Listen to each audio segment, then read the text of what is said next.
Testing 1, 2.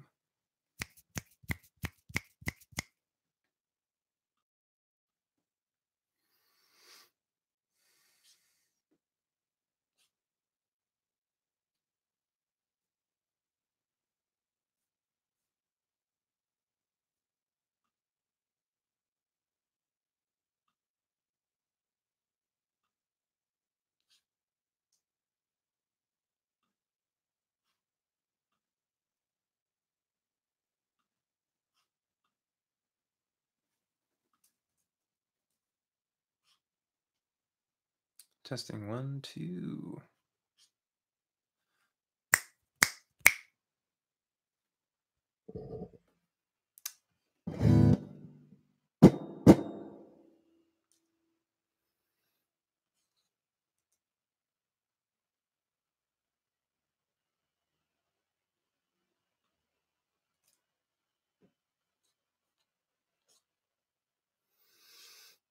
All right. Some folks starting to show up. Hello, hello. I clearly have no idea what I'm doing. I guess you can schedule a stream for the future, but I don't know how you then join your own stream. So I just started a new one. We'll see how this goes if anybody comes. Hey, how's it going? I reckon we'll give some folks just a few minutes to join in case they are planning to. Otherwise, we'll get it kicked off. Hello, hello.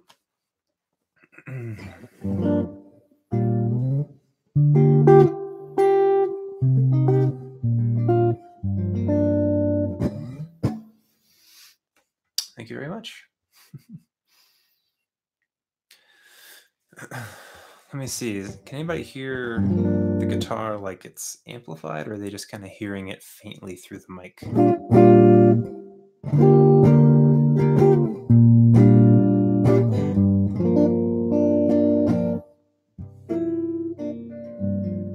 It's amplified. Cool. I've got an interface with the mic and guitar plugged in, but it is difficult for me to know if it's actually going through that. So good. It's working as expected.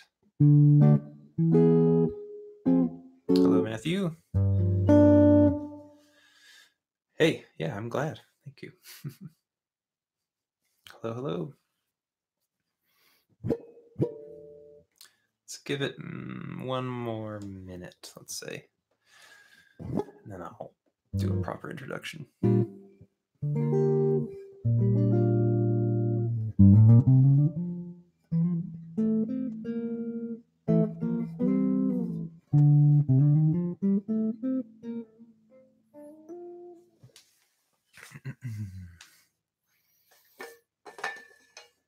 Hey, Richard, how's it going?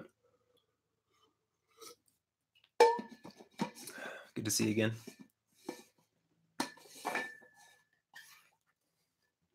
So were you all, any of you, waiting on the like stream is coming soon page and then realized I wasn't there, or did that page send you to this stream? Okay. I really need to figure out how to just activate a stream when it's already ready to go. Okay, I reckon we'll kick it off. You got a notification, fantastic. That's the thing, is like I suspect that a lot of these things are in place, but I have, as like the creator of them, I don't get those things that other people get, so I have no idea what's actually happening. Maybe there's a way to do that when you actually know what you're doing. But anyway, good that YouTube took care of some of that for me. I was hoping that it would. So thank you, all of you who are here, for joining me. This is the very first Anyone Can Play Guitar live. Yeah, as I said in the intro video a couple weeks ago, that I was just thinking like, this is still a little weird because it's me talking to chat instead of to people, but instead of like face to face rather. but it's an improvement. I hope it's an improvement over me trying to find and start conversations in comments, or for somebody to email or write or whatever with a question, or something they want to say.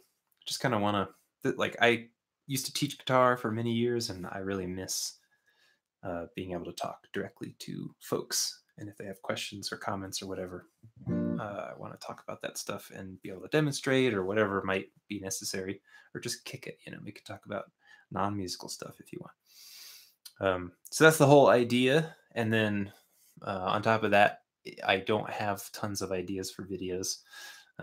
There are like so many people who just crank out new content every week, sometimes multiple times a week, and it's crazy. Because I don't have that much stuff to talk about, unless it's like specifically addressing a student and their needs. Like somebody comes to me, I can certainly teach them something. But if it's kind of like, what do people want? And I'm just thinking, I have no idea for the most part. So I've tried to kind of cover a lot of the basic stuff and see where that leaves us. So I'm hoping maybe some ideas for some more specific stuff will come out of some discussions here.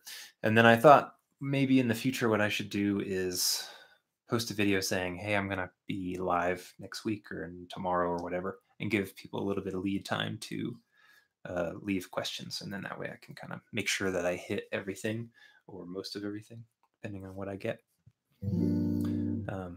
But anyway, so I will start by just asking to see if any of you that are currently here have any questions to kick us off. Anything you've been wondering about, whether it's about me or about music or guitar or whatever. Be happy to take a crack at whatever.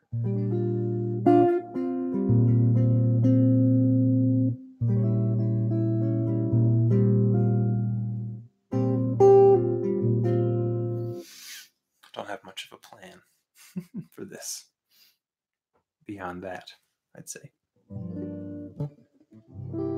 I'll ask you all a question. Have you ever listened to Julian Lage?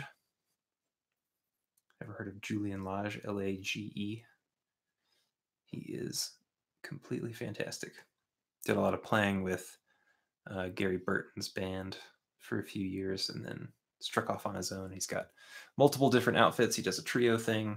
He does a bluegrass duo with the guy from Punch Brothers. He does some avant-garde stuff with Nels Cline from Wilco. He's done a solo acoustic guitar, which is fantastic. Yeah, Instagram, that'd be a good idea. Maybe start a specific Instagram for this.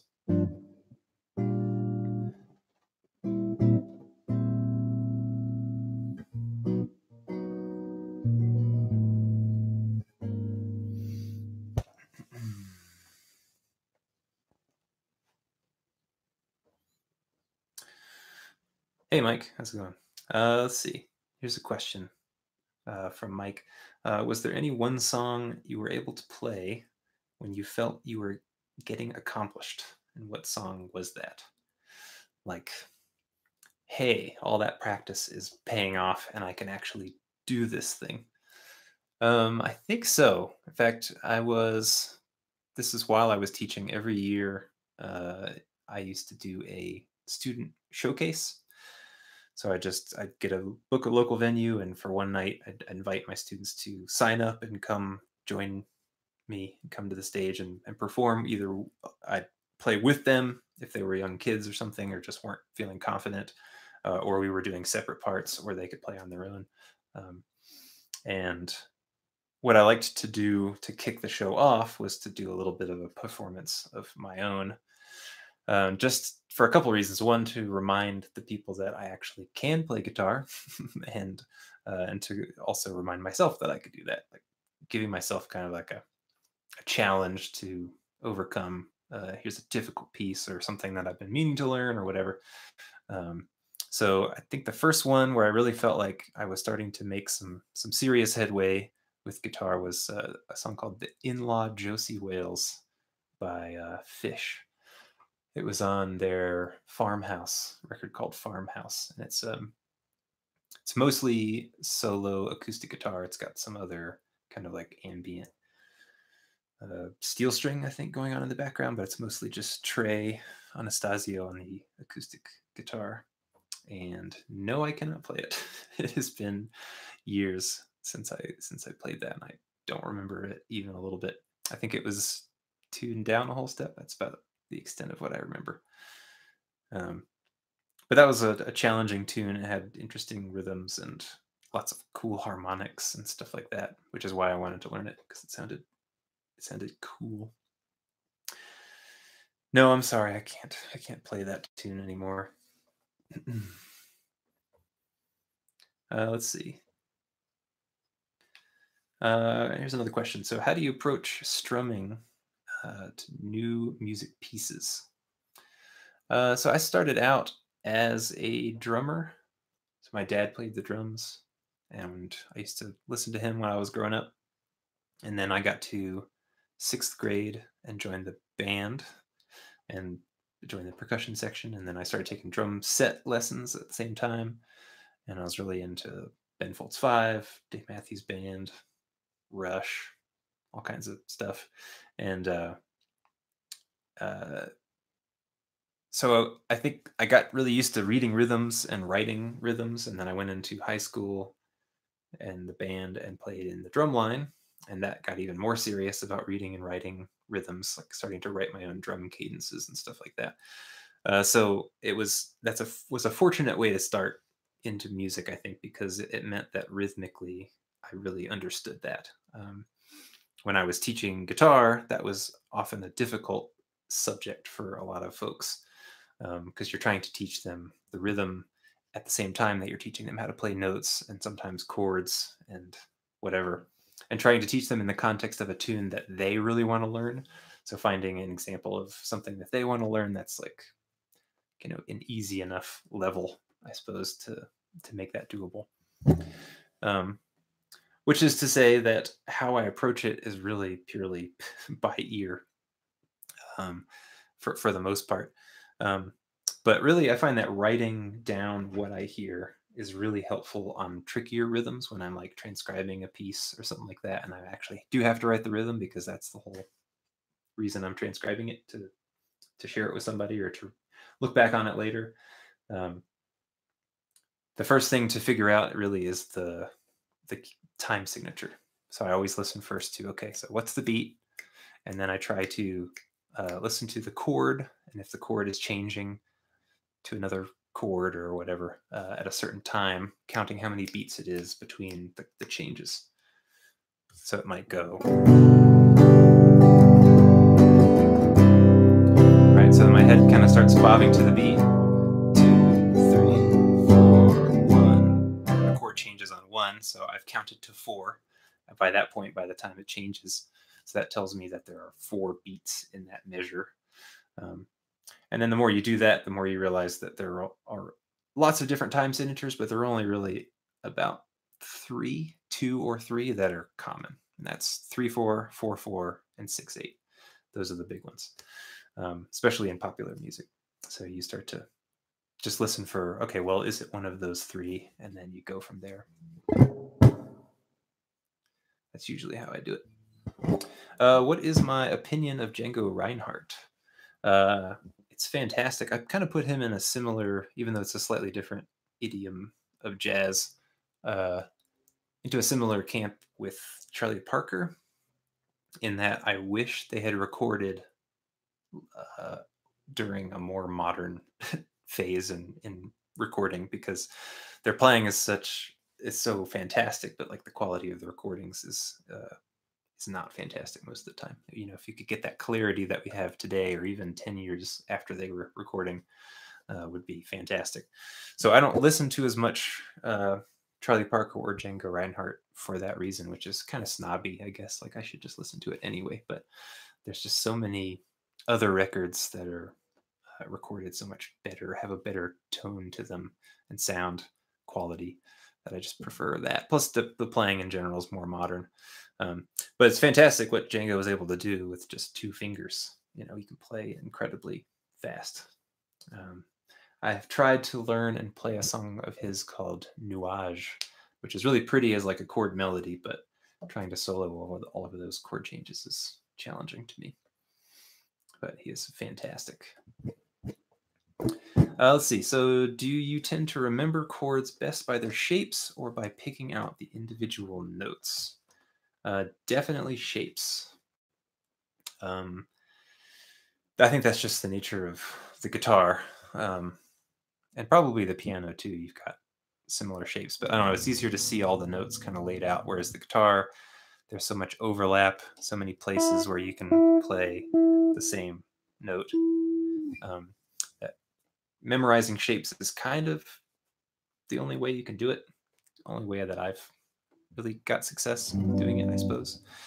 So what I tend to do is like I'll learn a chord and then its inversion, and then whatever the next inversion would be.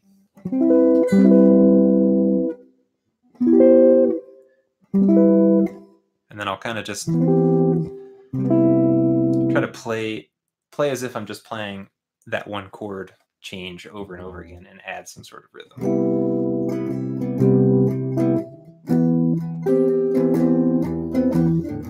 Can't remember what that chord is.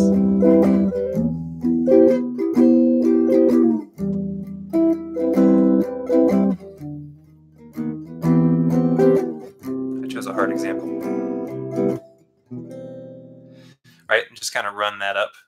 And I tend to stick with a string set usually. So in that case, I was doing 5, 4, 3, 2, and that's a C major 7 chord, and then raising each pitch up as I go to find the next shape and the next shape and the next shape until it repeats itself, and then just stick with that. Okay, that's 4 shapes, which is already a lot, and some of them are complicated, like that one is a big stretch. And just sticking with that and going, okay, every time I see a C major 7 chord or a major 7 chord at all in a tune, I'm going to attempt to, force myself to use one of those 4 shapes.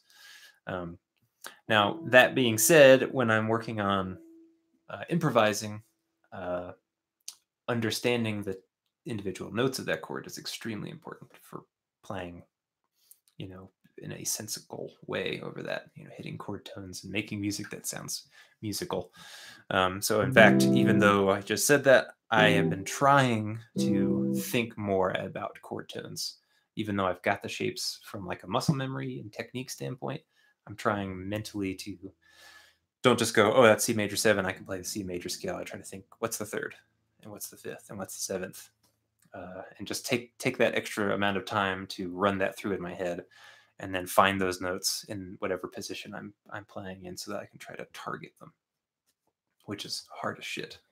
It's not easy for me, but I feel like that's kind of the edge that like horn players have over guitar players, is that they have one spot on their instrument where they can play this note and maybe a couple octaves where they can play a scale. I don't know about every single instrument, but it's just much more limited.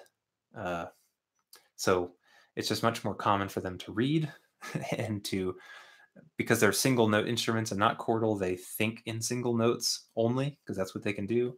And then the range is reduced, so they don't have as much to cover. Whereas the guitar, it's like I can play everything in the world right here and here and here and here and here, and it looks different in every single position. So we tend to try to simplify that by thinking in patterns and shapes and stuff like that, because that's just easier for our brain to kind of bundle that stuff up and go, that's a chord and that's a chord. But then it comes time to improvise, and they're like, "Oh, just play play around the 3rd of the chord," and it's like, I have to think what that is because I'm not a horn player. So,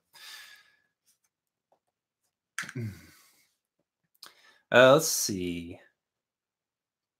Do you have any tips for memorizing where the notes are on the guitar?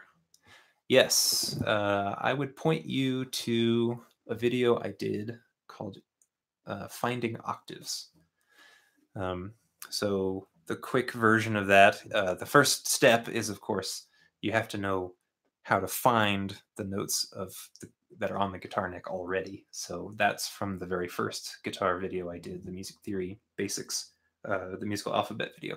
So make sure you've got that down. So I know that the 6th string is an E, and that if I go up a fret, I'm going up a half step, which is F, F sharp, G, G. Get that stuff down. And then I think the next thing you can do from there is jump to octaves. So if I know that this is G, which people tend to because it's part of a G chord, which is one that you learn. Plus, it's kind of close to the bottom of the neck. Notes around here are easier to visualize and to remember.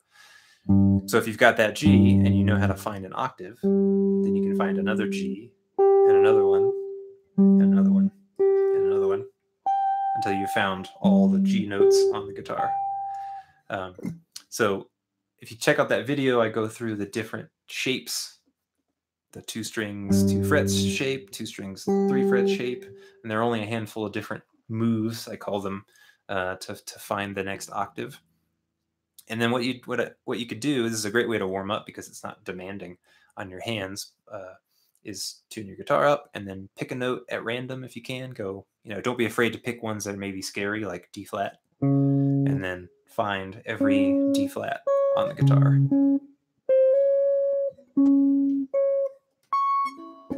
Right, and just do that every single day. You could sit there and just do it for an hour if you want, but do it every single day with a different note. And of course, it's a pattern, it's a shape unto itself. So you'll just figure that out. You'll get those shapes under your fingers pretty quickly.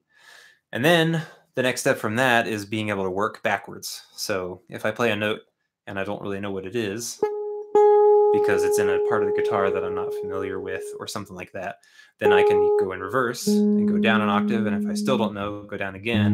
And then I go, oh, I see that that's a G sharp or an A flat, right? You can kind of leapfrog your way down to an area of the guitar where you maybe are more comfortable.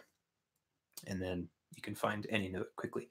And then, of course, over time, you just know what that note is because you've done this enough or seen it in songs or whatever. That's the way I did it and still do it to this day. And then another thing too is like, okay, maybe I don't know that that's G, but I know that the 12th fret is B because it's the same as the open string, and you can count backwards from there. So finding those octaves is one step, and then the second thing is just knowing what notes are around notes that you do know, and then importantly taking the time to name them. Let's see. Yeah, but check out that Finding Octaves video. That covers all that stuff. Yeah, good. Let's see. As a beginner guitarist, do you think learning theory and then applying it to playing guitar or learning to play songs would be more productive? I would lean toward playing songs. I know my whole shtick is music theory, and that's because when I got into playing guitar, I was playing the piano. I'd been playing the piano for a couple of years, and again, drums, percussion before that, and I had taken music theory in high school and really took to it. Like I just thought it was fascinating. So when it came time to the guitar, it was like, oh, I know what an E note is, and I know that an F is right above that, and just kind of figuring out how the theory knowledge that I already had applied to the guitar really helped me make sense of it, and I'm still benefiting from that today. But here's an anecdote, I guess. So I spent years learning tunes that were fun, listening to bands that I liked and figuring out the songs and strumming along and singing and having a good time. And that is what you should be doing, right? That's fun. That's what music should be. So I think learning songs is for sure the way to go. Well, so because that's how I did it, and then I went on to getting interested in jazz, and then all that like fun, easy absorbing of stuff that I was doing for years and years kind of went away, and like in my current, like right now today, I'm really struggling with jazz improvisation because I have all this theory knowledge, but I'm realizing the hard way that does not just translate into music, right? You can go way too analytical with things into the theory realm to where you're like, yeah, of course I know the notes of that. I know this scale. I know this scale works with this chord and all this kind of stuff. And that's all well and good. But then somebody's like, 3, 2, 1, go. And you start playing and it comes out like shit, or it doesn't come out at all, right? Because that stuff is just like churning in your head. It's not really in your ears. There's some sort of separation between that information and like what you would consider enjoyable, interesting, and unique music, which is where learning tunes that you like and emulating people is really the name of the game. It needs to be both. But if going too far analytical stops being fun, kind of like it's doing for me right now, then you need to go back toward, hey, what am I even doing? I'm trying to learn songs. I'm trying to have fun. And that's almost always learning tunes, because why did we want to play music in the first place? Probably because we heard a song or songs that we really liked and we go, I want to do that too. And then once you can, that's a very, very gratifying thing. And you learn a lot in the process, right? And then you have more of a motivation to learn something. So if you're picking up a chord chart and you're like, okay, I got G, I got E minor, and then they're like B minor. And you're like, shit, I don't know B minor. Well, I know that if I learn it, I can use it in the song that I'm learning, and that'll be fantastic. Then I can play that song. But if somebody was like, all right, sit down, learn A minor, learn B minor, learn C minor, just like kind of with no context, learn everything there is to learn, and then you'll be great. Then there's no motivation there. So that's kind of in a situation where I'm in a little bit, like I'm picking tunes that people say are great songs to learn, but they're not songs that I really like, and I really struggle to enjoy myself when I'm trying to learn something like that. So I try to turn back towards something that's actually fun and interesting for me. Yeah, so learn songs, do that. Does the chord of a progression in a certain key affect the modes I should be playing in? Does the chord of a progression in a certain key? Okay, so if you say in a certain key, might need you to elaborate on what exactly you mean there. So let's assume we're playing in a key. So if I'm playing in the key of G major, and I'm playing only chords from that key, so A minor, B minor, C, D, E minor, F diminished, F sharp diminished. If I'm playing only chords that fit into one major key, then I don't need to worry about the different modes that I'm playing. I don't need to go, all right, a G chord's happening, let's play G Ionian. Okay, an A minor chord's happening, let's play A Dorian. Because it's the same thing. You're not shifting keys, so it's not really useful to think on an individual chord mode basis like that. When you get into more complex harmony, like a jazz tune where you're not staying in one key and you're modulating to all these different places, then yeah, it becomes a little bit more important to think, okay, I was just playing C minor 7, so I could play C Aeolian, but then I'm going to F minor 7. I could play F Aeolian or F Dorian or whatever. It gets a lot more hairy in that case. But if I'm reading it correctly and you're saying in a certain key, if you're staying in that key from a chord standpoint, all the chords fit into the key, then don't worry about modes at all. Just play the major scale. That's pretty much it. Okay, let's see. How many hours do you invest on practice weekly? As much as I can. So let's see. I'd say on average, probably an hour to 2 hours a day. Truly, I would like to be practicing even more than that, but that's what I've been able to fit in.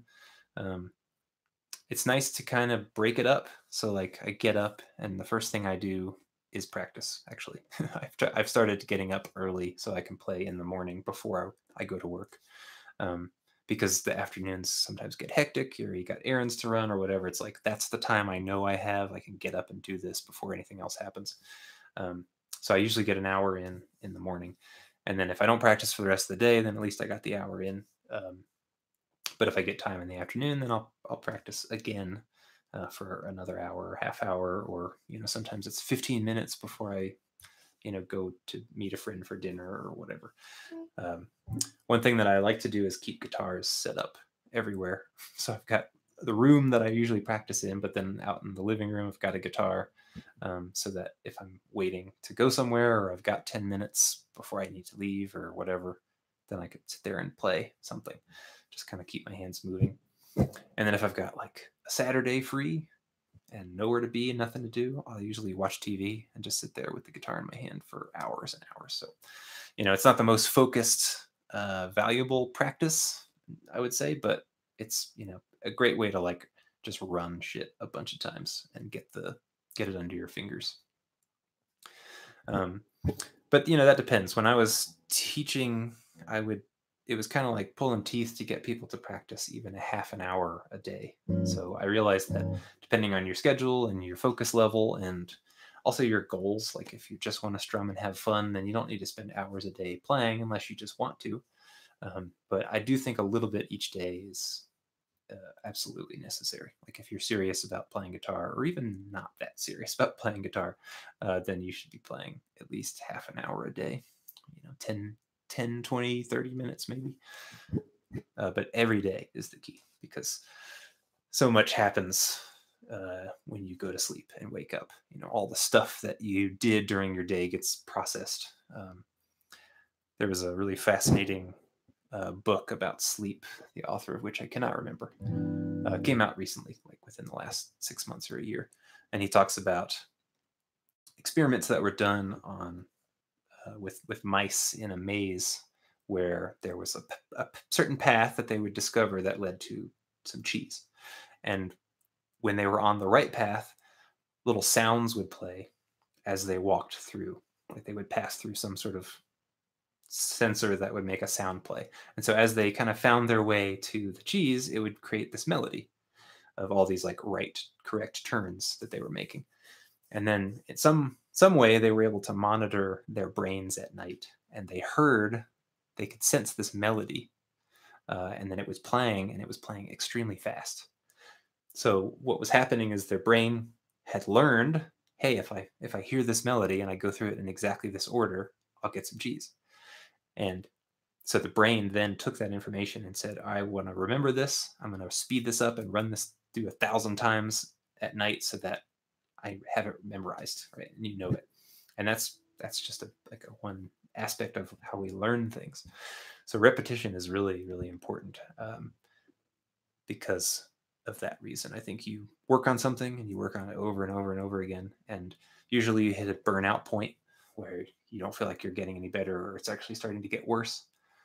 Then you go to bed and then you wake up, and chances are it's going to be better the next day. It's just how it works. Let's see. If I take one chord shape that I know, like a major or minor chord, if I move that same shape up the neck, how would you quickly determine what chord it has become? Let's see.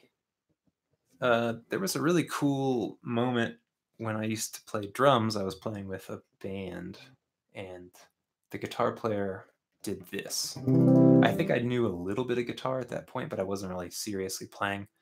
He played a C chord, and then he slid it up without making any other changes. And I just remember thinking, like, that's so cool.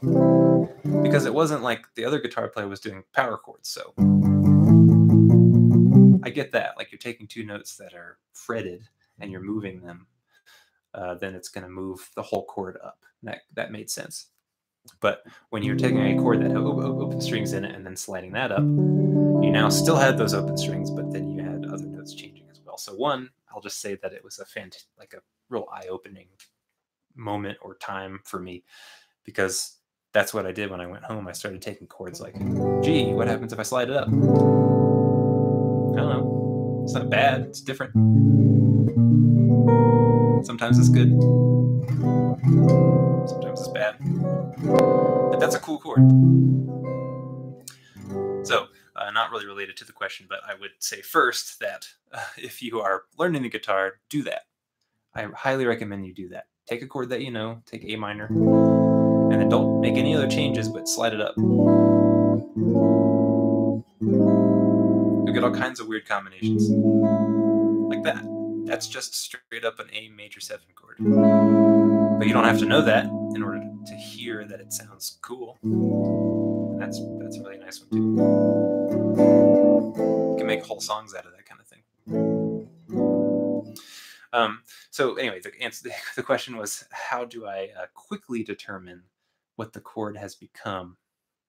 I would say, if using that example again, I've got a C major chord, and then I slide it up by a whole step. In this case, my example is a whole step. So the first thing I would do is I'd say, well, what's a whole step above the root of the chord that I was playing? So if I'm playing C and I go up a whole step, my new root is D, because that's a whole step above C. So I know it's going to be some kind of D chord, and that gives me my root. And then I can determine what the rest of the notes are relative to that. So to answer the question, it's not necessarily a quick way. It gets quicker the more you do it, of course. But that's the technique. The approach that I would take is figure out what the root is first, so D, and then the next note is F sharp. What is F sharp relative to the D? It is a third. So we still have a major D, F sharp, and then we have an open string, which is G. What is G relative to D? That is the fourth.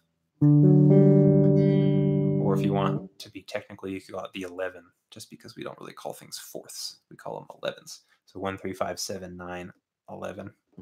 And then we have a D, so that's just another root. And then we have our open E. And what is that? That is the 9. So D, E, the second note, which is also considered to be the 9. So you have something called a D major 11.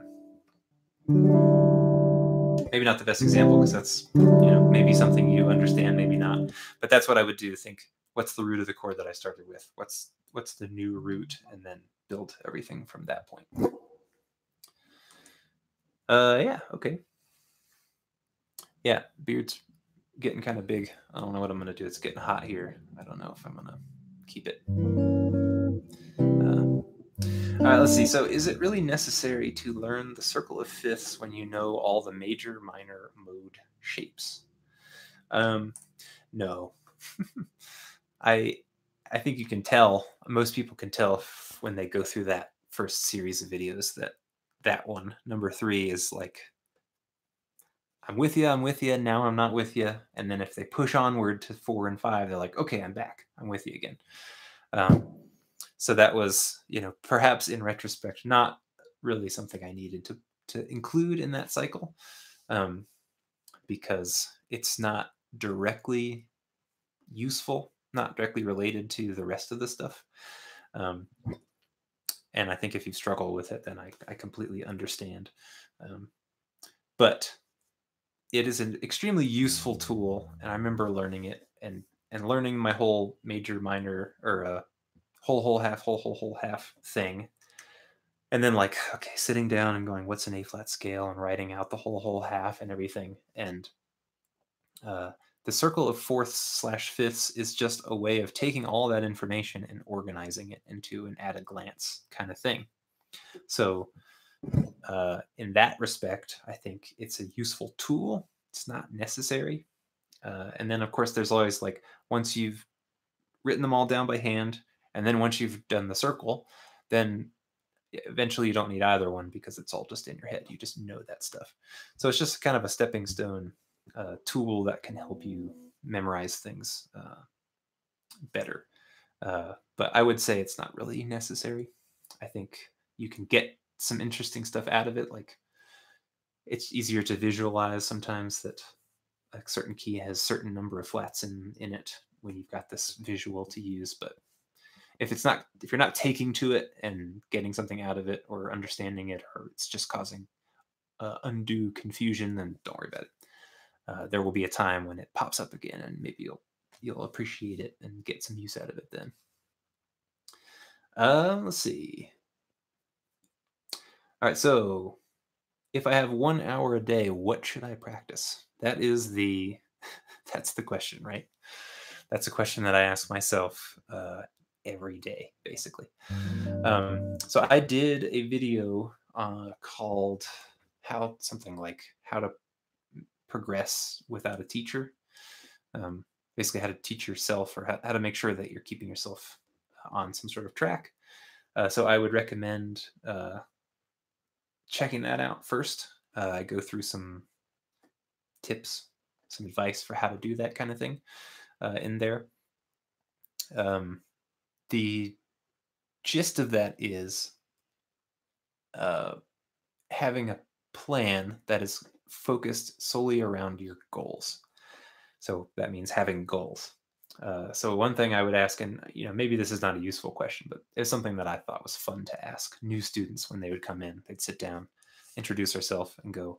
I would say, "So, what do you want to like? Why are you here? Why do you want to play the guitar? What is it about this instrument that has brought you to this point where you have one in your hand and you're sitting in front of a teacher waiting to be taught?" Right? And some people had an answer. Most people didn't, because it was kind of like, I don't know. I didn't really think about it. Um, and that's why I think it's maybe not the greatest question to ask. But it also is kind of revealing to ask the fact that people don't really uh, realize that they've thought about it much, or don't have some kind of answer, because it's kind of like just a feeling, right? Why do we like certain colors? Why do we like certain seasons or certain people? Right? Sometimes we can quantify that stuff, and sometimes it's just like, I don't know, it's just what I like, and you kind of just feel it, and you gravitate toward those things that you enjoy. Uh, so sometimes which is to say, sometimes it's difficult to create goals for yourself, because you're like, I don't know, I just want to be able to play. But unfortunately, that's not really going to be good enough when it comes to uh, figuring out what you should practice. Because if you don't know where you're going, how can you ever figure out how to get there? So I would recommend first to create some goals for yourself, and make them very, depending on your skill level, make them attainable. Um, you can even do certain levels of them, like eventually, like pie in the sky in my dreams in a few years or whatever, I want to be doing this. And then you can put that down, write that down. But then think about the gap in between. Okay, well, what about next year? What should I want to do? Or 6 months, or next month, or next week, or whatever. But have some clear idea of a direction that you want to go. Like, hey, I heard Pink Floyd on the radio and I thought that was really cool. And guitars just look neat. So I bought one and I want to play Pink Floyd songs. Then your goal is pick a Pink Floyd song and learn it, which means figuring out what chords you might need to know, what notes you might need to know to play a solo or whatever. It depends on if you're interested in strumming and singing, or if you want to play lead, if you want to play jazz, right? There's so many different paths you can take. And a lot of the information that you learn from each path kind of overlaps. But I think I've spent way too many years trying to figure out where the overlap is, and going like, well, if I just learn this, then I can do anything. Uh, but that doesn't work, I don't find, because then, going back to kind of what I was mentioning earlier, I'm not having fun learning stuff if I just think I should know it. Here's what I should learn because somebody on the internet said I should, or I just think that I should, but it's not actually applicable to all these great tunes that I want to learn. um, then you're not going to stay motivated or have fun to keep going, I don't think. So pick goals, set goals for yourself, and make sure that what you're working on is directly in service of those goals. That would be what I would do to determine day to day what you want to learn. So, like, for example, I'm working on uh, a Wayne Shorter tune called Footprints. I've got a jazz jam that I meet with every week, and they call a bunch of tunes, and some of them I know, and most of them I don't. But I usually come with a couple of tunes that I do know, so that at least on those, when I call those, I can play those reasonably well. And it's tremendous practice to put yourself in a situation where you have to play and you have to perform on the spot. Great way to learn stuff if you can find performance opportunities to do that. Um, but it exposes what I need to know. Like, hey, I could play the chords on this song pretty well. Okay, then don't worry about that right now. But when it comes time to play the melody, I can't read it fast enough, or I don't have it memorized, or whatever. Then that's what you want to work on. Hey, next week I'm playing this song. I need to be able to play the melody when that happens, so I'm going to spend some time working on the melody. Then I'm going to try to improvise over it, and I get most of it because it's a couple chords, but then there's this one section where it's kind of chromatic-y and these altered chords, and I don't really get that. So focus on that chunk of the tune. And then I think in a lot of cases, what to practice can be determined by playing a tune to a metronome or playing to the recording or whatever. If you are making a mistake regularly at around a certain time, stop metronome, stop the recording, and work on that bit. Right? You're playing and your performing will expose to you what needs to be worked on most of the time. So pay attention to yourself and take as many opportunities to perform and to play with others as possible, because that just amplifies those gaps in your playing, so to speak. Yeah, okay, let's see.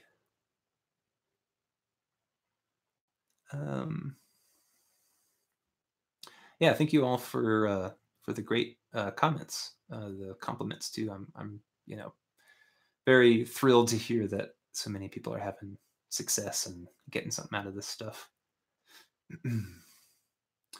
Let's see. So next question, why do you jump strings when doing scales? Technically, can't you just do it on one string? Yes.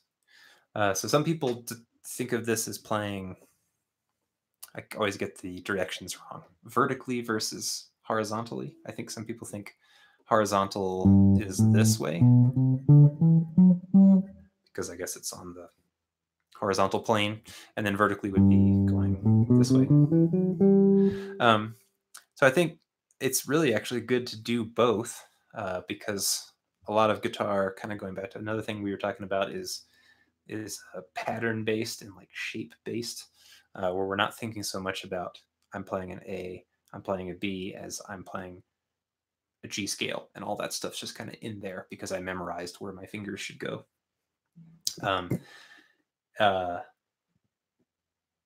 But it's good to be able to go both directions, because otherwise you get stuck. Okay, I can play my scale here, but then I have to then move to a new position to play my scale here, and then another new position here, and there's like no fluidity, connecting those things. So playing up and down one string is a really great way to see those notes in a horizontal way instead of just a vertical way. So really, it's good to do both, and in fact, it's fun. A lot of people actually, when they pick up the guitar, and they have no idea what they're doing, have never touched a guitar before, will do stuff like this. Right? They don't play like a lot of people play, where they go up and down in this vertical fashion. They go up and down the string like this. So there's a lot of, it's kind of intuitive to like that. It is like that. Yes, one string can do all this stuff. I forgot what the question was. Why do you do it? I think it's just a different way to go about it. It does increase your range. I'll say that is one advantage, because if I go up an octave in G, then I can only go up to there. But if I go this way, I got that note, and then even more. All right, so it's just kind of a different way to increase the range of the scale that you're playing, or the arpeggio or whatever. And then we strum that direction, right? So we're kind of used to including all the strings, so it kind of just, I don't know, everything tends to go vertically with the guitar. But there's no reason why you can't play up and down one string, and I think you should, because then it becomes a little less mysterious when you're here to see that you can connect these different patterns. And then you're not thinking in patterns so much. You're thinking, I'm playing the G scale, for example, and then I can play it anywhere I want, and I'm not concerned about pattern 1, pattern 2, that kind of thing. Let's see. How can I improve my strumming? I feel like I strum very similar patterns when jamming. Improving your strumming. I'd say the first thing to do is what it sounds like you already have, which is to recognize that there's something you want to change. So you've already done that bit, paying attention to how you tend to do things and going, I do this all the time, I want to do something different. So first, just recognizing that, And then a couple things. One would be to find rhythms on records that you like and copy them. Right? If you're always hearing always playing the same rhythm and you want to do something different, then find an example of a rhythm that's not what you're playing that you like on a record and emulate that, and then make a conscious effort to try that next time you're jamming.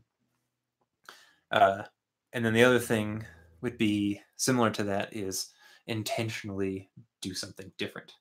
Intentionally do pick a rhythm that's different. So I don't know. I tend to do this kind of thing a lot.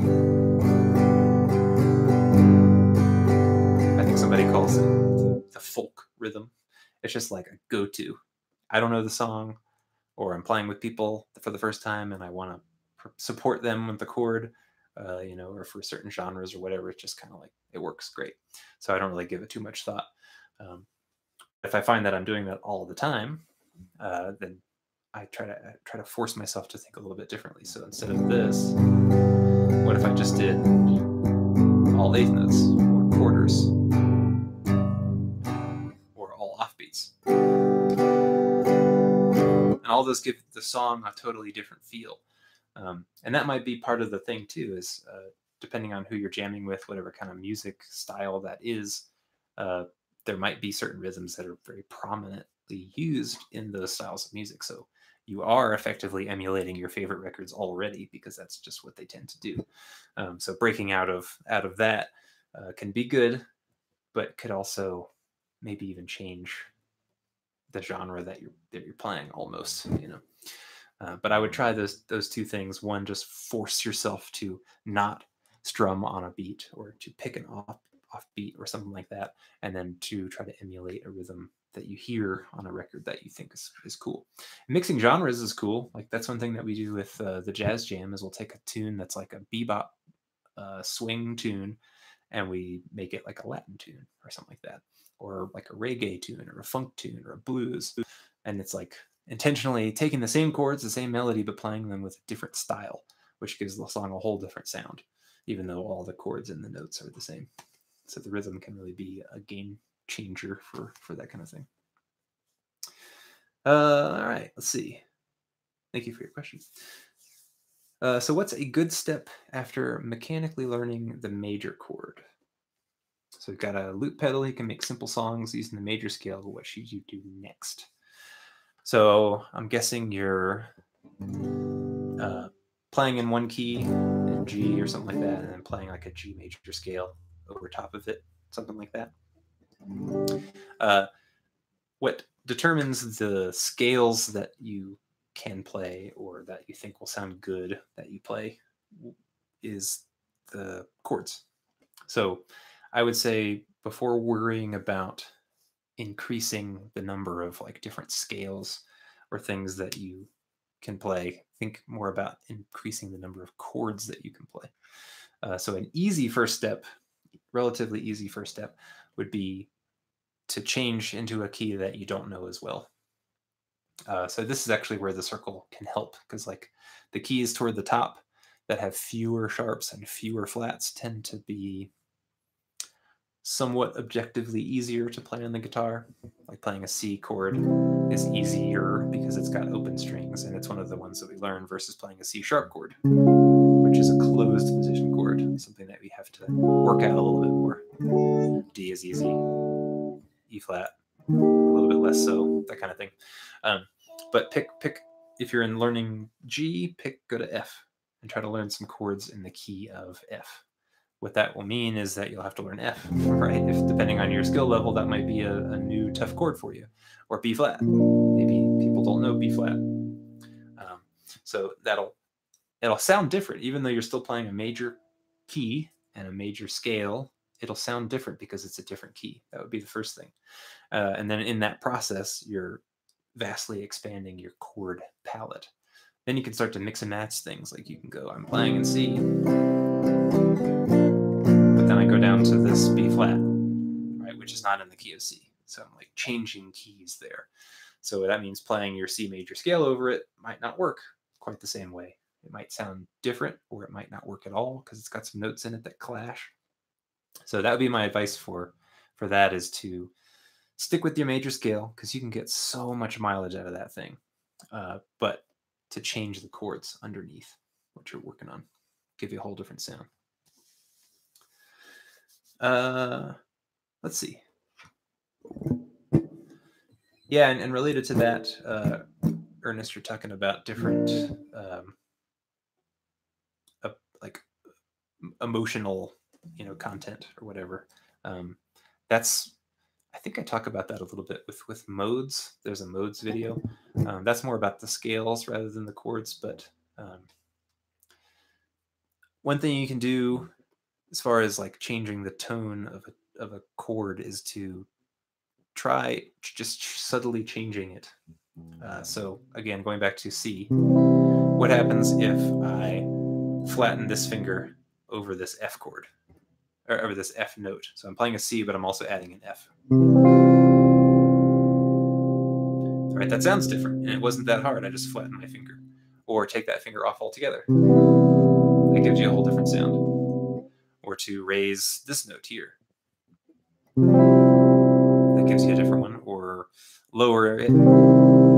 That's kind of tough, and it gives you this sort of conflicting thing or whatever. But try raising this note. Or lowering it. Or lowering it again. So I would say experiment with that. And the cool thing is that you don't really have to get too much into the theory when you're doing it that way. You're just using your ear. I'm playing a chord. I'm trying to evoke some sort of emotion. And I think the less we try to quantify emotions, the better. Just we feel it. So play something, fiddle around with it until it turns into something that sounds like something that you want to hear, right? And it can be fun. It's an experiment. Let's see. So we don't have too much time. I say let's try to get to the questions that I've got left here real quick, and then we'll wrap it up. So how do you determine what type of scale to use when you hear a chord progression? The first step is to figure out what chords you're hearing. So, which typically means you're listening to the bass note of the chord, kind of the deepest pitch in most cases. Listening to the bass player if there is one, or the low end of the piano or whatever. And then that'll give you just about all the information that you need. So say I hear a dominant 7 chord. Well, I did a whole video on 7th chords where I explained this, but the dominant 7th chord is always the chord built off of the 5th note of the major scale. So if I'm playing D7 and I count backwards, so D, C, B, A, G, then I can play the G major scale over it, and it'll sound really nice.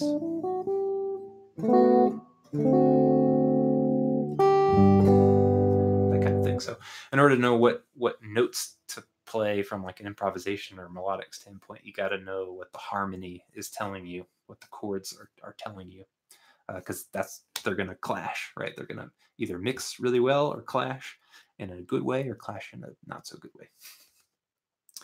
All right, let's see. How do I make evil satanic music and don't sell out? I don't know. I don't know anything about evil satanic music or selling out, so couldn't help you there. I'm trying to think of like a sellout evil satanic band. Would that be like Tenacious D or something like that? Just kind of like more of a joke than taking it seriously. But anyway, let's see. Last two. Let's get to these last two. So do you have a rule or a formula for key change? Not entirely sure what you mean, whether like if I'm writing a tune, how do I know when I should change the key? The answer to that would be whenever I feel like it. The melody is the king when it comes to tunes, I think. So if you hear a melody in your head and it's telling you to go one direction, then go that way. And that might mean that you have to change the key in order to do it. So let your ear be your guide in that case. And then the last question is an easy one. What kind of guitar is that? Is it a Gretsch or a Gibson? It is a D'Angelico. So it is neither. It's an XL DC double cutaway. It's basically like a 335, which I used to have. In previous video, I had a Gibson 335, and try as I might, I just didn't like it. I I couldn't get it to feel good or to sound good. And so I got rid of it. And then I bought this one, which is basically the same type of guitar, but to me, to my ear, it sounds better and feels better, and didn't cost nearly as much money. All right. Yeah, so that's going to wrap it up for this first one. If you have any questions, um, please hold on to them and either come to the next one. I'm going to try to brainstorm some ways that we can collect these somewhere, so that they don't get lost, because I don't want to. I don't want to leave people out if I don't have to. So if we can get those questions like in one place before the video, then I can make sure that I've got like a certain time box thing where I can get to all of them. But if you didn't get your question answered this time because I skipped it or we ran out of time, please come next time. So I'll be setting up another live session for next month. Probably be late in the month again. So look forward to that, and we'll talk then. But thank you all for joining us. This has been a lot of fun. It's a little weird that I can't hear anybody, but I can be what you have to say, and I'm very pleased that you guys are enjoying yourselves, because it's a lot of fun for me as well. So thank you for coming, and I'll figure out the questions thing at some point, and otherwise I will talk to you and see you next month. Thank you. Take care, everybody. Bye bye.